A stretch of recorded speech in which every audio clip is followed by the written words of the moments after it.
मुख्यमंत्री विष्णुदेव साय ने सुकमा जिले के जगरगुंडा थाने के टेकल गुणे में नक्सलियों और सुरक्षा बल के जवानों के बीच हुए मुठभेड़ में घायल जवानों से मिलने और उनका हाल जानने के लिए रायपुर के नारायणा और बालाजी अस्पताल पहुंचे। मुख्यमंत्री ने इन दोनों अस्पतालों में इलाजरत जवानों से मुलाकात की, उनका कुशल क्षेम जाना, चिकित्सकों को घायल जवानों का बेहतर से बेहतर इलाज करने के निर्देश दिए। इस दौरान उप मुख्यमंत्री और गृह मंत्री विजय शर्मा, वन मंत्री केदार कश्यप, डीजीपी अशोक जुनेजा, मुख्यमंत्री के सचिव द्वैपी दयानंद एवं बसव राजू उनके साथ थे। गौरतलब है कि सुकमा जिले के जगरगुंडा थाने के टेकल गुणे में नक्सलियों और सुरक्षा बल के जवानों के बीच हुई मुठभेड़ में सुरक्षा बल के 3 जवान शहीद हो गए, जबकि 14 जवान घायल हुए हैं। घायल हुए 8 जवानों को बेहतर चिकित्सा के लिए रायपुर लाया गया है और यहाँ के नारायण और बालाजी अस्पताल में भर्ती कराया गया है।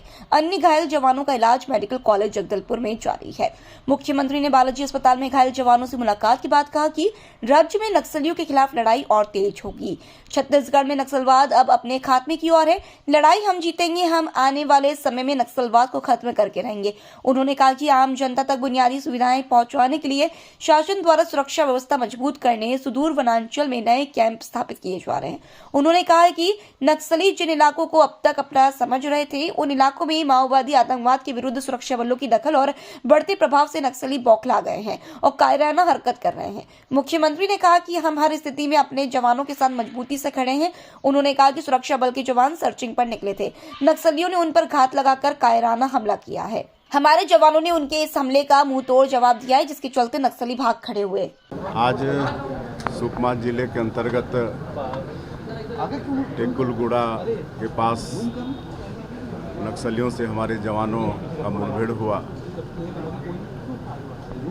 और बहुत साहस के साथ हमारे जवानों ने मुकाबला किया। लेकिन जैसे हम लोग उन से मिले तो भारी संख्या में वो लोग थे और देसी बम का बहुत उपयोग कर रहे थे। और टेकुलगुड़ा में आज ही सुरक्षा कैंप स्थापित हुआ था और सुरक्षा कैंप वहाँ के लोगों के सुख सुविधा के लिए सरकारी जो योजनाएं हैं उन तक पहुँचे, इसके लिए स्थापित होता है। और ये नहीं चाहते हैं नक्सली की सुरक्षा कैंप स्थापित हो।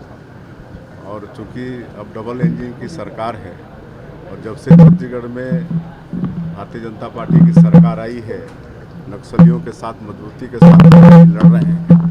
ये लोग बौखलाए हुए हैं और एक कायराना हरकत किए हैं और आज की घटना में 3 जवान शहीद हुए हैं, 14 जवान घायल हुए हैं और 14 में से 4 जवान यहाँ पर नारायणा हॉस्पिटल में एडमिट हैं, 4 जवान बालाजी हॉस्पिटल में और 6 जवान जगदलपुर में हैं। और आज हम गृह मंत्री जी, हम केदार जी सब घायलों से यहाँ पर मुलाकात किए हैं और जो उनकी आवृत्ति सुने हैं, बहुत मजबूती के साथ उन्होंने लड़ाई लड़ी है। और निश्चित रूप से अब नक्सलियों का अंत समय आ गया है और हमारी डबल इंजन की सरकार आने वाले समय में नक्सलवाद को बिल्कुल समाप्त करेगी। पूर्व खाद्य मंत्री अमरजीत भगत के निज सहायक राजेश वर्मा के घर पर पड़ा छापा। आईटी की टीम ने मारा छापा। राजपुर में है निवास।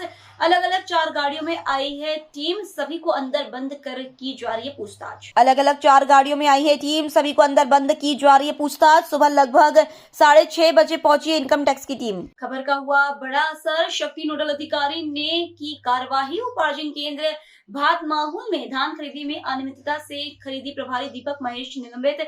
धान खरीदी प्रभारी भात माहौल के खिलाफ हुई थी शिकायत। किसानों से अधिक धान लेने व पैसे लेने का हुआ था शिकायत। शिकायत पर जांच सही पाए जाने पर दीपक महेश को किया गया निलंबित। जेजेपुर तहसील क्षेत्र उपार्जन केंद्र भात माहौल का मामला। जिले के जांजगीर बस स्टैंड का बड़ा मामला सामने आया, जहां बस स्टैंड भवन के अंदर शराब का बोतल नजर आ रहा है, जहां पर देखा गया है कि जगह जगह पानी पाउच देशी शराब का 1 पाव वाला बोतल और डिस्पोजल नजर आ रहा है। इससे साफ जाहिर है कि संबंधित अधिकारी इस पर ध्यान नहीं दे रहे हैं, चूँकि यह जगह यात्रियों का बस आवाजाही का जगह है और देखा गया है कि यहाँ आम जनमानस के प्रति किसी भी प्रकार की कोई ऐसी व्यवस्था नहीं दिखी जिससे आम जन पर खतरा मंडराता नजर न आ रहा हो। कभी भी ऐसी अप्रिय घटना मुसाफिर और जनता के साथ शराबियों द्वारा कुछ भी शर्मनाक वाहियात हादसा हो सकता है, जिस पर संबंधित अधिकारी को संज्ञान लेकर इस बस स्टैंड की स्थिति में सुधार किया जाना चाहिए।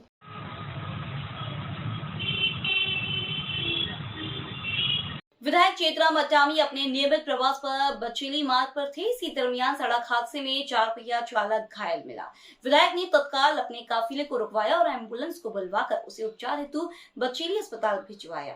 क्षेत्रीय विधायक के जमीन स्तर पर जुड़े होने को लेकर लोग सराह रहे हैं। आमतौर पर वीआईपी ऐसा काम करते हैं। विधायक चेतराम अटामी, नगर पालिका उपाध्यक्ष धीरेन्द्र प्रताप सिंह और बीजेपी के कार्यकर्ता मौजूद रहे। सब लोगों ने मिलकर घायल को उपचार हेतु अस्पताल पहुंचाया। आगे एम्बुलेंस आ गया, तू एक काम कर, एम्बुलेंस में कर, एम्बुलेंस में गाड़ी आ गई, एम्बुलेंस में जाओ, एम्बुलेंस में जाओ।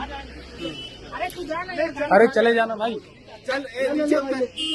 महासमुंद जिले के सरायपाली पुलिस और साइबर सेल ने बड़ी कार्रवाई करते हुए 3 करोड़ 80 लाख रुपए के नकली नोट बरामद कर एक आरोपी को किया गिरफ्तार। साड़ी की आड़ में छुपा कर ले जा रहा था नकली नोट। मामले का खुलासा करते हुए पुलिस अधीक्षक राजेश कुकरेजा ने बताया कि अरुण सिदार पिता जयपाल सिदार 18 साल को एक अज्ञात ने फोन पर कहा कि साड़ी के कुछ बंडल सारंगगढ़ से रायपुर लेकर जाना है। मामले का खुलासा करते हुए पुलिस अधीक्षक राजेश कुकरेजा ने बताया कि अरुण सिदार पिता जयपाल सिदार 18 साल को एक अज्ञात ने फोन पर कहा कि साड़ी के कुछ बंडल सारंगगढ़ से रायपुर लेकर जाना है। पिकअप वाहन चालक ने भाड़े की लालच में अज्ञात व्यक्ति की बात मानकर ड्राइवर ने पिकअप वाहन CG 13AU 4670 में साड़ी के भीतर रखे 500 के 3 करोड़ 80 लाख रुपए नकली नोट को सरायपाली पुलिस और साइबर सेल की टीम ने सरायपाली अग्रसेन चौक के पास पकड़कर बरामद किया है। जिला पुलिस ने मामले को जांच में लेते हुए मामला RBI को भी सौंप दिया है।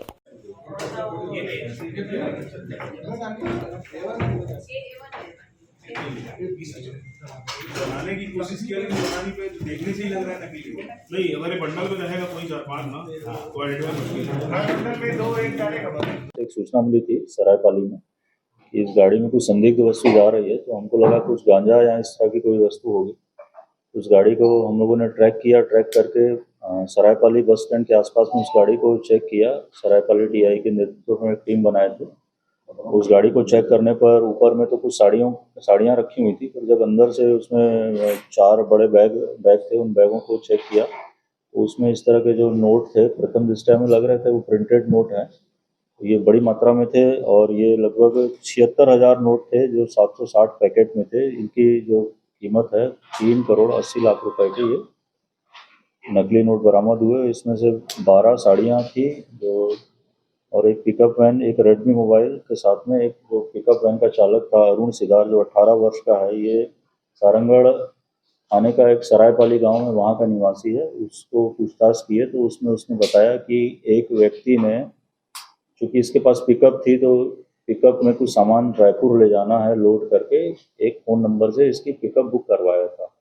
एक निश्चित जगह पे सारंगगढ़ के थाने के अमेठी गाँव पड़ता है, वहाँ पर उसका सामान उसने रोड पे ही रखा हुआ था और फिर ये वैन जब आई इसके पास में तो उसमें लोड करके निकला। तो ये सूचना मिली थी हमको और चूँकि चालक है, चालक से अभी प्रारंभिक पूछताछ की गई है और इसमें निश्चित रूप से और काफ़ी लोगों का नाम सामने आएगा, किसने लोड कराया, कहाँ से लोड कराया, ये सब चीज़ों पे हम लोग विवेचना कर रहे हैं। बहुत जल्दी इसमें और आगे जो इसमें खुलासा होगा आपको सामने बताएंगे। चालक की क्या इसकी जांच में क्या अभी तक उसकी एक प्रारंभिक पूछताछ में वो अपने आप को इनोसेंट बता रहा है और ये बता रहा है कि मैं सिंपल बुकिंग करके गया था और ये माल उसने मुझे दिया था और मुझे ये बोला था कि आगे आगे चलो, और रायपुर में कहाँ डिलीवरी करनी है वो भी उसको जगह नहीं बताई थी। बहुत सातिराना तरीके से जो पर्दे के पीछे रह अपने खेत पर सो रही 50 वर्षीय महिला की अज्ञात लोगों ने हत्या कर दी। जानकारी के अनुसार पुलिस थाना भादसोड़ा क्षेत्र के चाकुड़ा गांव की निवासी चांदीबाई रेगर की अज्ञात लोगों ने हत्या कर दी। मृतक चांदीबाई बुधवार रात्रि को अपने खेत पर बने मकान में सो रही थी। वह मृतिका का पति शंकरलाल रेंगर सावलियाजी में एक विवाह कार्यक्रम में गया था। मृतक चांदीबाई बुधवार रात्रि को अपने खेत पर बने मकान में सो रही थी। वह मृतिका का पति शंकरलाल रेगर सावलियाजी में एक विवाह कार्यक्रम में गया था। गुरुवार सुबह मृतिका का पति अपने खेत पर बने मकान में पहुंचा तो देखा कि उसकी पत्नी चांदीबाई लहूलुहान हालत में घर में पड़ी थी। मृतिका के पति ने घटना की सूचना लोगों को दी, जिस पर बड़ी संख्या में ग्रामीण मौके पर पहुंचे। वह घटना की सूचना पुलिस को दी। सूचना पर भादसोड़ा पुलिस थाना के थानाधिकारी उदय सिंह चुनावत व मंगलवाड़ थानाधिकारी रविंद्र चारण मैं जब्ता मौके पर पहुंचे व महिला के शव को सावलियाजी जिला उप चिकित्सालय की मरचूरी में रखवाया। मृतका के पति के द्वारा पुलिस को दी गई रिपोर्ट के अनुसार अज्ञात लोगों के द्वारा महिला के सिर में वार कर हत्या कर एक कान के सोने के टॉप्स और 8,000 रुपए नकद चोरी करने की जानकारी दी। पुलिस ने महिला के शव का पोस्टमार्टम करवाकर मामला दर्ज कर अनुसंधान प्रारंभ किया। क्या मामला क्या है पूरा? मामला साहब बड़े मौका पे पहुंचे आने स्थिति की। क्या नाम है इनका? इनको चांदी। अज्ञात लोगों के द्वारा क्या आपको क्या लग रहा है, क्या मामला क्या है पूरा? ये हम चोरों को लग रहा है साहब। अज्ञात चोरों के द्वारा अज्ञात, हाँ। कल रात की घटना है। अभी रात की है, सुबह ही है, फाइनल नहीं है साहब। बॉडी कैसे पड़ी थी इनकी? वहाँ गए आप? उल्टी पड़ी हुई थी। मध्य प्रदेश के मुख्यमंत्री डॉक्टर मोहन यादव के मुरैना प्रवास पर मध्य प्रदेश श्रमजीवी पत्रकार संघ की मुरैना जिला इकाई ने जिला अध्यक्ष रामशरण शर्मा के नेतृत्व में पत्रकार सुरक्षा कानून लागू करने संबंधी ज्ञापन सौंपा। मुख्यमंत्री डॉक्टर मोहन यादव को जिला अध्यक्ष के नेतृत्व में प्रदेश कार्यकारी अध्यक्ष साथी उपेंद्र गौतम ने सौंपा। साथी उपेंद्र गौतम के साथ पूर्व प्रदेश संयोजक अध्यक्ष मंडल साथी राजकुमार दुबे, अनुशासन समिति के प्रदेश संयोजक घनश्याम डंडोतिया, जिला महासचिव मनीष शर्मा, नीरज खेमरिया, योगेश पराशर, यशवीर गुर्जर, मुकेश शर्मा, गिरिराज पाठक, संतोष चौधरी, नरेश व्यास सहित पत्रकार साथी उपस्थित रहे। भाजपा छत्तीसगढ़ प्रदेश संगठन के आह्वान पर आज भारतीय जनता पार्टी एमसीबी जिला कार्यालय अतुल कुंज में गांव चलो घर घर चलो अभियान के प्रमुख व लोकसभा के पूर्व उम्मीदवार ज्योति नंदन दुबे एवं भाजपा के जिला अध्यक्ष अनिल केशरवानी द्वारा पंडित दीनदयाल उपाध्याय एवं श्यामा प्रसाद मुखर्जी और भारत माता के छायाचित्र के समक्ष दीप प्रज्वलन कर कार्यशाला का प्रारंभ किया गया। वहीं आज की कार्यशाला की अध्यक्षता भाजपा जिला अध्यक्ष ने की। इसी कड़ी में मुख्य वक्ता के तौर पर जिला अध्यक्ष अनिल केशरवानी ने गांव चलो घर घर चलो अभियान कार्यशाला अंतर्गत भाजपा कार्यकर्ताओं को संबोधित करते हुए अवगत कराया कि 4 फरवरी से 11 फरवरी तक गांव चलो अभियान के तहत अपेक्षित प्रवासी कार्यकर्ताओं द्वारा ग्राम नगर संयोजक, शक्ति केंद्र प्रमुख, मंडल पदाधिकारी से विशेष रूप से बूथ समिति की बैठक, पन्ना प्रमुख की बैठक व कार्य का निर्धारण किया जाना सुनिश्चित है। साथ ही उन्होंने गाँव चलो अभियान की समस्त गतिविधियों की सशक्त तैयारी पर रणनीति को साझा किया। संबंध में समस्त बूथ और पन्ना प्रमुख, मंडल पदाधिकारी, कार्यकर्ताओं सहित महिला मोर्चा के पदाधिकारी और कार्यकर्ताओं को आगामी गतिविधियों पर बिंदुवार तैयारी दुरुस्त करने बताया गया और 2024 से 2047 तक के विश्व गुरु भारत के लक्ष्य को गंभीरता पूर्वक समझाया गया। जिला अध्यक्ष अनिल केशरवानी ने कार्यशाला में उपस्थित कार्यकर्ताओं में जोश व ऊर्जा का संचार करते हुए बताया कि जिस तरह हमने मनेन्द्रगढ़, चिरमिरी, भरतपुर जिला के दोनों विधानसभा की सीट में रिकॉर्ड मत देकर कीर्तिमान स्थापित कर चुके हैं, उसी तरह फिर से आप सभी दोनों विधानसभा ऊर्जावान भाजपा कार्यकर्ताओं की अपार मेहनत के साथ लक्ष्य के लिए संकल्पित होते हैं और गुजरे ऐतिहासिक जीत को पुनः दोहराते हुए लाखों मतों की बढ़त से कोरबा लोकसभा सीट को जीत दिलाने का प्रयास करना चाहिए। काल की न्यू में हम सभी हैं और इस अमृत काल का जो उपभोग करेंगे, जो इसको यशस्वी करेंगे, जो विकसित भारत को और वैभवशाली भारत माता के दर्शन करेंगे, उस पीढ़ी को माननीय राष्ट्रपति जी ने अमृत पीढ़ी कहा है। और उन्होंने कहा कि आने वाली पीढ़ी, आज का जन्म हुआ 2022 का जन्म हुआ बालक जब 2047 का युवा होगा तो वह उस गर्व से प्रदीप्त होगा कि मेरा भारत विश्व गुरु है, मेरा भारत विश्व मार्गदर्शक है, मेरा भारत विश्व विजयी नहीं तो विश्व पोषक है। और ऐसे भारत की अमृत पीढ़ी का आह्वान करते हुए उन्होंने जो उपलब्धियां विगत 10 वर्षों में भारतीय प्राप्त हुई हैं, उन सारे विषयों मैं उसी बात को आगे बढ़ाते हुए कह रहा हूं कि आज का ये जो हमें जिस कार्यशाला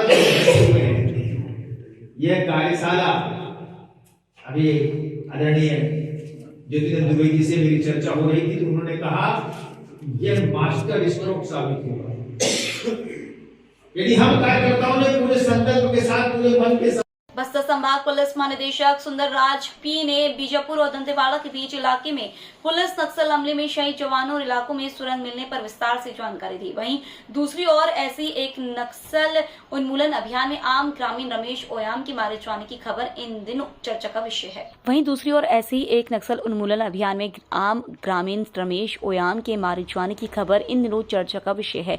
इस पर बस्तर आईजी सुंदरराज पी ने जवाब देते हुए मृतक ग्रामीण रमेश ओयाम ओयाम के एसटीएफ का जवान होने का खुलासा किया। बता दें, इन दिनों दंतेवाड़ा में कुछ सामाजिक संगठन और स्थानीयों ने रमेश ओयाम की मृत्यु पर विरोध प्रकट किया था। परिजनों ने आरोप लगाया था कि रमेश खुद के बच्चे की छठी समारोह के लिए मुर्गा की खरीदी करने गया था, जहां मुठभेड़ में उसकी मौत हो गई। इसमें संभाग पुलिस महानिदेशक द्वारा उसे एसटीएफ जवान कहना जांच में सहायक हो सकता है। बिजापुर एवं दंतेवाड़ा का सीमावर्ती क्षेत्र में इंद्रावती नदी के उत्तर इलाका में विगत दिनों में एक नक्सलवादी अभियान संचालित किए गए थे। अभियान के दौरान हमें उस इलाका में 3 स्मारक मिला है। स्मारक के आगे कुछ ही दूरी में एक सुरंग टाइप का जो परिस्थिति भी हमको देखने मिला है। उसके जांच करने में लग रहा था लगभग 130 मीटर लंबी जो सुरंग है, और उसमें जहाँ पर एक वेंटिलेशन के लिए भी उसमें आउटलेट दिया गए थे। इस प्रकार का जो परिस्थिति जो नक्सल प्रभावित इलाके में पहली बार देखने के लिए आए हैं। अभी इसके बारे में और डिटेल जांच पड़ताल की जा रही है। ये सुरंग आमतौर पर पहले नक्सली हथियार या अन्य जो सामग्री डंप के लिए डंप को उपयोग की जाती है, लेकिन ये सुरंग जो दिखने दे रहा है इसमें कोई सेफ लोकेशन लेने के लिए या बंकर के रूप में यूज करने की संभावना प्रतीत हो रहा है। इन सब विषय पर तमाम अभी जानकारी इन्वेस्टिगेशन की जा रही है। इसके पश्चात और हमको अतिरिक्त जानकारी मिल सकता है। ऐसा भी क्योंकि इसके पूर्व में जो सुरंग टाइप का परिस्थिति पहली बार हमको देखने मिला है, और इसका डिटेल अभी हम एनालिसिस कर रहे हैं किस कारण से नक्सली इस टाइप का बना कर रखा होगा और इसका किस किस काम के लिए उपयोग कर रहा होगा।